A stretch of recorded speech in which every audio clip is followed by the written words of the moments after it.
estas argumentaciones que se han dado son falsas. Se han hecho para engañar, para poner elementos de pérdida laboral. Esta es otra falacia también. El argumento de que se van a perder fuentes de empleo tampoco es cierto. Es totalmente falso, al contrario. La experiencia de la concentración determina una fuerte estratificación en materia laboral. Esto se ha visto además. La senadora Estensoro, perdóneme que la nombre, no para descalificarla, tenía con su tarea de periodista, trabajaba en un canal que era el canal de la mujer. También había un canal infantil que era Cablín. Y también había un canal que era PIE, que era un canal de noticias económicas y políticas. Estos canales desaparecieron en función de la fusión del inicio a partir del año 2003 de la concentración entre cablevisión y multicanal. ¿Por qué? Porque indudablemente a lo mejor no tenían procesos de rentabilidad. Eran espacios muy interesantes, especialmente el infantil, el económico, el canal de la mujer, porque tenía un determinado matiz y especialidad, digamos, estaba dirigido al público femenino. Y sin embargo, en función del esquema digamos, de rentabilidad, esos canales desaparecieron. La concentración provocó la desaparición de esos canales y de fuentes de trabajo, de espacios laborales.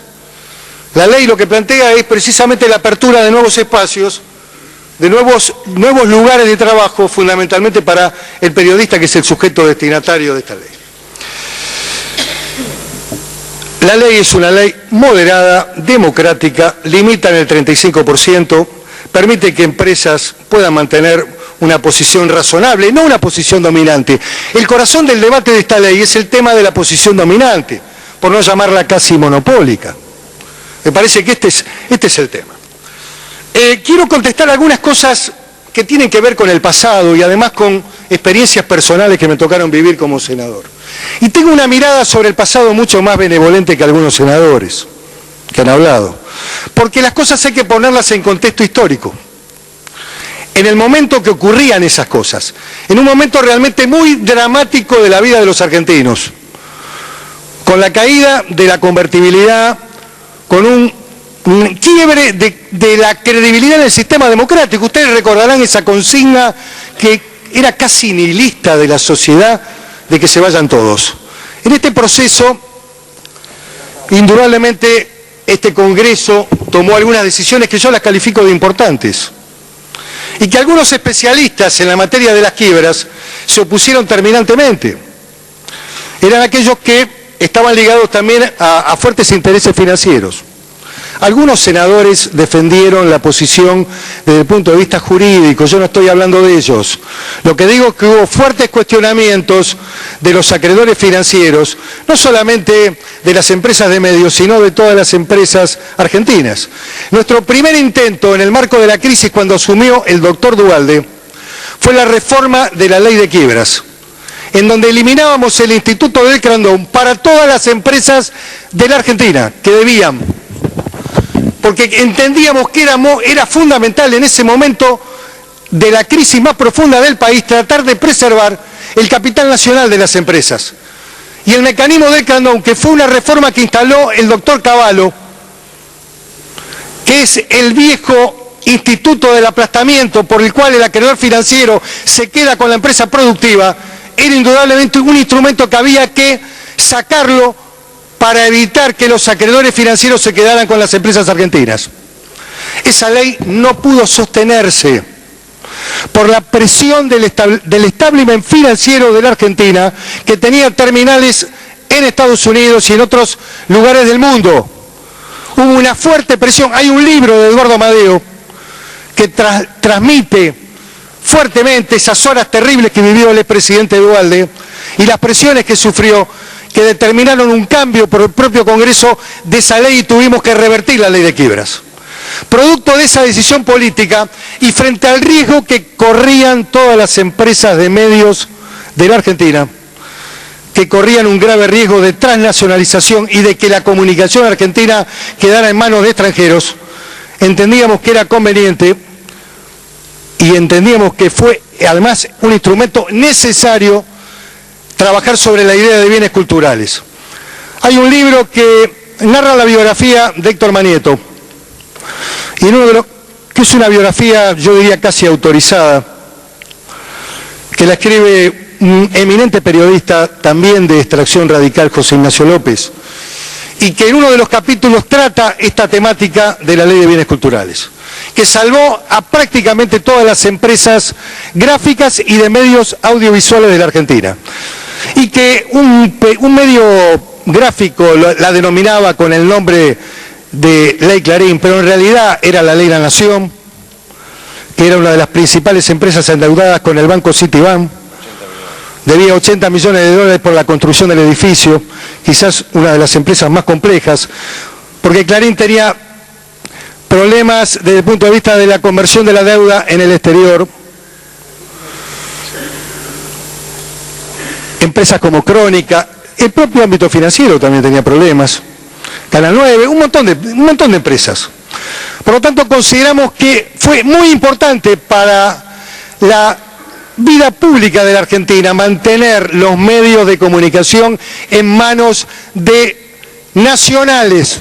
Y esta ley instala además claramente el porcentaje de que el 70% tiene que ser nacional y el 30% extranjero.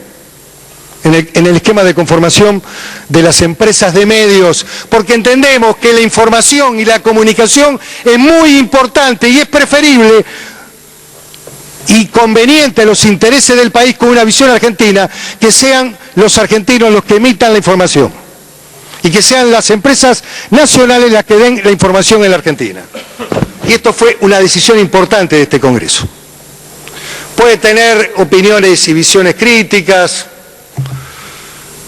pero configuró un verdadero avance y una verdadera protección de las empresas de bienes culturales, incluyendo las empresas audiovisuales y las empresas gráficas, las empresas culturales, todo lo referido a la industria del cine, a la comunicación, a la radio, etcétera, etcétera. Y al libro también.